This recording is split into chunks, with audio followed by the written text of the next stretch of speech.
La moyenne permet par exemple de calculer le panier moyen par client. C'est la division des montants par le nombre de valeurs numériques d'un tableau. Ici, nous avons cette somme dans ce très très grand tableau avec un nombre de lignes qui est égal à 936. Pour trouver ce nombre de lignes, on a utilisé la fonction nbval et vous voyez qu'on a commencé à la ligne 11, c'est-à-dire qu'on n'a pas compté l'entête de colonne. Contrairement à ici où on a utilisé la même fonction, mais en revanche, on a commencé notre plage de cellules à 10, donc on a compté l'entête de colonne. On va voir pourquoi après.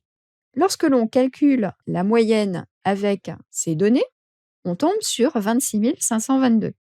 Et quand on utilise la fonction moyenne qui a cette syntaxe, égale moyenne, puis ensuite on va choisir soit une plage de cellules, soit plusieurs plages de cellules en les séparant par des points-virgules, puis on va fermer la parenthèse et valider.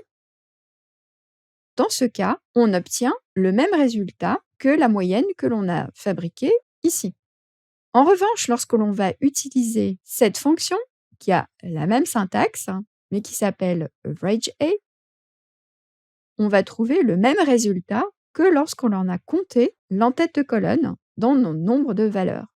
Effectivement, c'est la très grande différence entre ces deux fonctions qui calculent des moyennes. L'une va compter les entêtes de colonne, donc le texte, alors que moyenne va ignorer le texte.